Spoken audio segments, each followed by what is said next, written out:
Welcome back. Today I am going to talk about integral nominal control. In the past adaptive and neuroadaptive control videos, as well as the performance recovery, we focused on this system, right? X is measurable, A and B are known and controllable. Lambda, which is the control effectiveness uncertainty, is positive definite with diagonal elements, and we considered this uncertainty delta to be structured or unstructured. For the unstructured case, we used neural networks.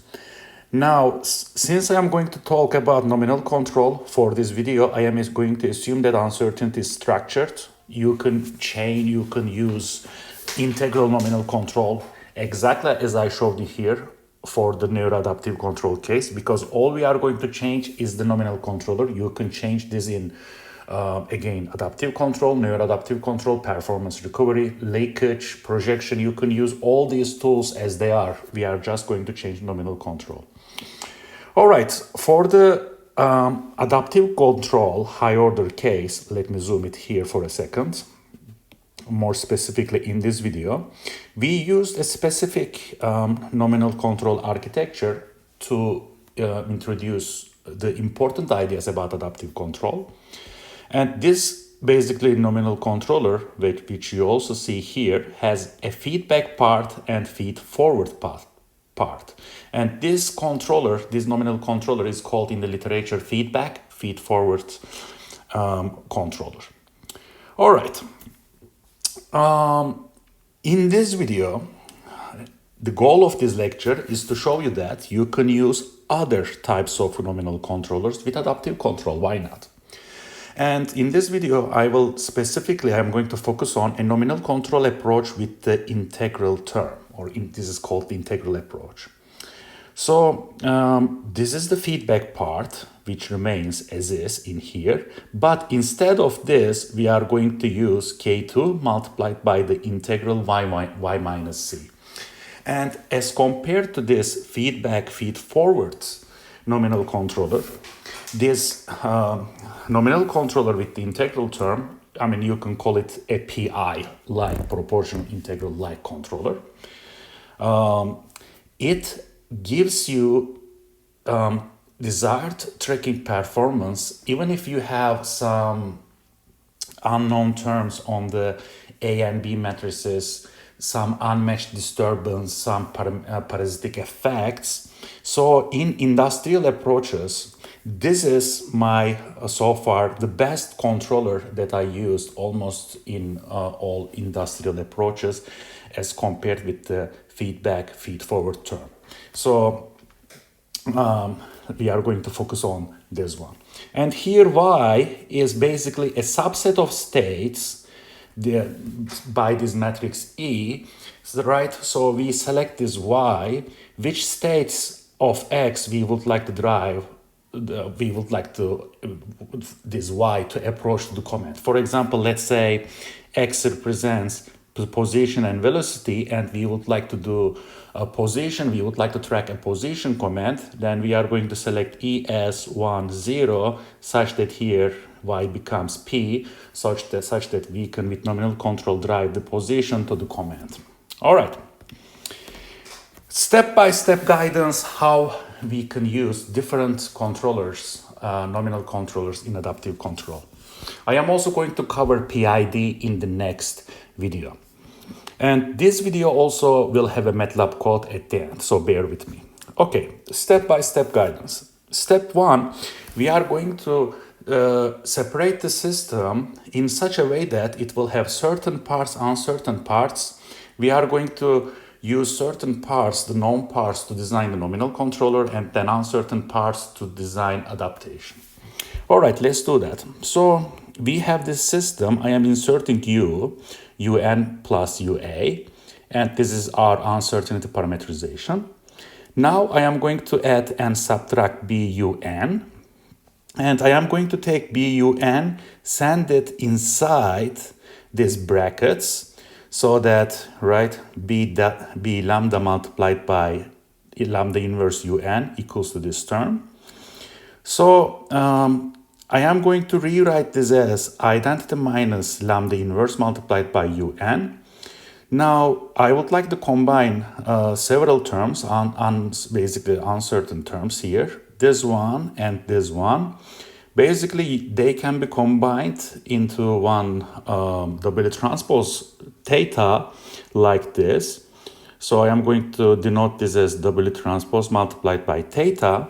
Then I am going to arrive the end of step one. Basically, we have the certain part of the system AX plus BUN, and here UA, W transpose theta of X. We did this similar treatment before, so it doesn't change with respect to a nominal controller.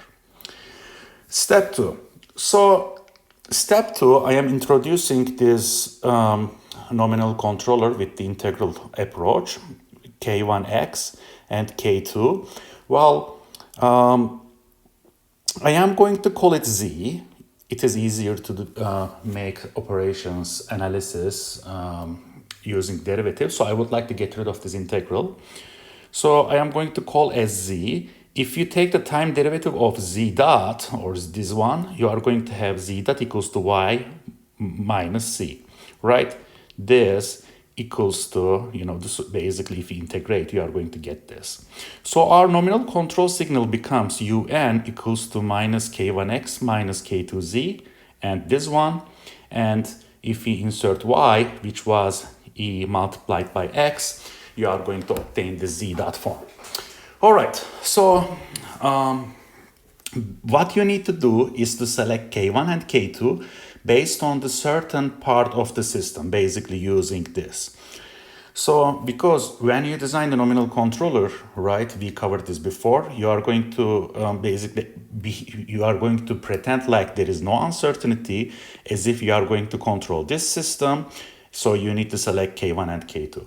So I covered this in a different playlist on my channel, Advanced Control Systems playlist. If you go here to this video, to be more precise, 558 timestamp of this video, I am covering that exactly how you should choose K1 and K2.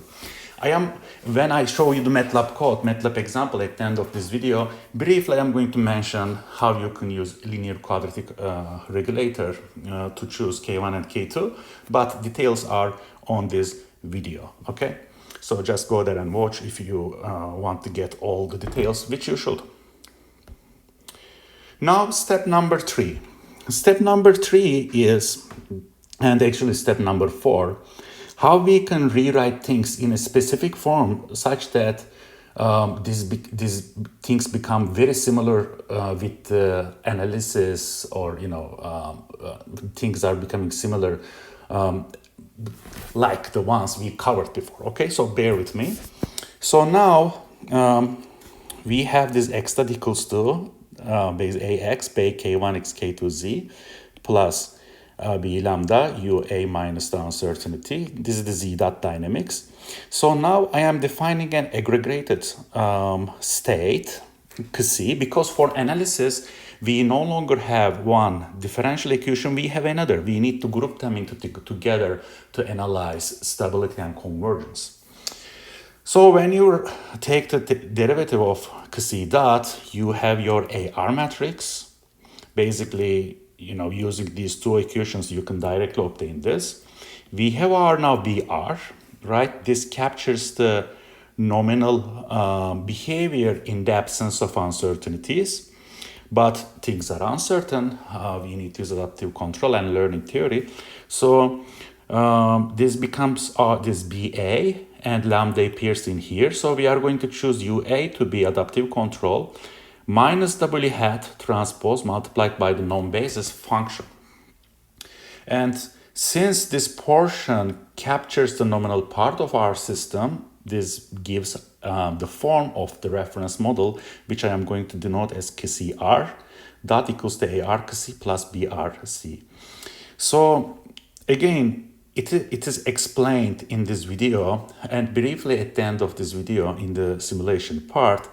Selection of K1 and K2 will make AR Hurwitz, and in the absence of uncertainties, or if you look at the reference model capturing the ideal behavior, select the y equals to e x state will approach to the command C as expected.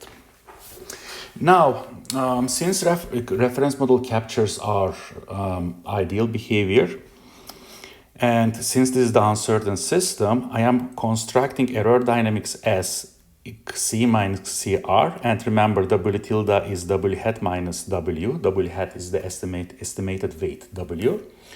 So we have this E dot dynamics, E dot equals to ARE, BA, lambda W tilde transpose, theta of X.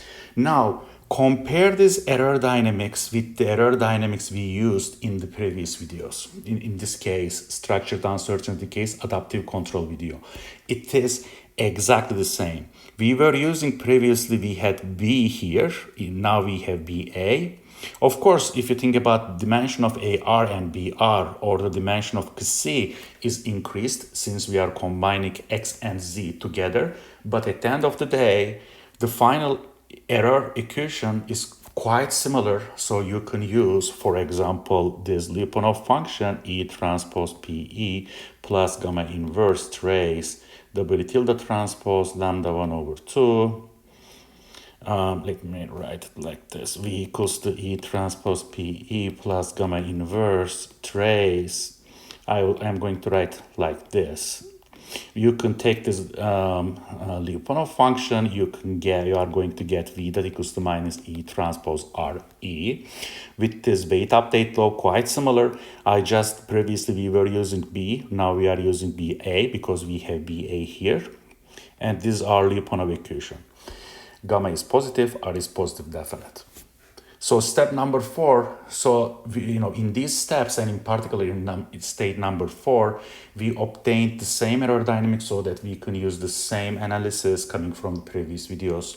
This will be the case once again if you, use unstructured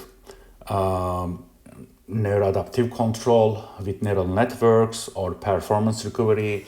At step 4, after following similar steps to step 1, 2, and 3, step number 4, you are going to obtain a very similar form to the previous videos because this makes a lot of sense. We are just changing the nominal controller with something else. All right, let's turn our attention back to a Matlab example. I am going to consider the mass spring damper system from this adaptive control example, high order case. If you remember, X is representing the card position and card velocity. In state space, you can write the system into this form, W0, theta 0, and lambda. I would like to summarize for your eyes before showing you the code control algorithm. We are now using a nominal controller with the integral approach. This is the adaptive controller. Theta includes UN and the original base is theta 0 or theta O. Z equals to EX minus C. For this example, we are going to select E to be 0, 1 so that we would like to follow, we want position state to follow basically a position command C. This is the weight update log C minus CR. C here you are going to use an aggregated not only X but also Z. And BA aggregated B matrix includes the B and 0. And this is the basically AR and BR is the reference model. I hope up to now everything makes sense. If not, let me know. I would love to clarify anything. Leave a comment. If you like, press like. If you are not subscribed, please subscribe. And these videos will be, the upcoming videos will be beneficial to you as well.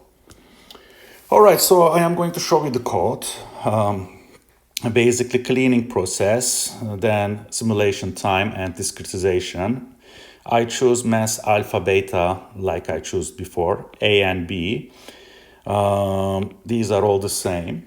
Okay, this is one of the most important parts of the code. First of all, AR was like this. I am going to separate AR into two parts, AA, BA multiplied by K. I am going to combine K1 and K2 into one bigger gain K. And we would like K to stabilize the system AA, BA. So for this purpose, right, I am writing AA, BA like this. Then I am going to use LQR, and LQR will give me this K matrix. And in this example, the state is two-dimensional and UN is one-dimensional. So this will be 1 by 2 and K2 is 1 by 1. So pay attention to this. So from this bigger K matrix, I'm going to get K1 and K2 like this. Again, this process is coming from the video that I referred on the advanced control systems, state and output feedback control. Details are there. I just, if you are impatient, so basically construct AA and BA and obtain your K matrix like this, but I will strongly suggest to watch that video. Then the rest is AR, BR, initial condition for Z, initial condition for the CR, the new reference state, in this case 3 by 1.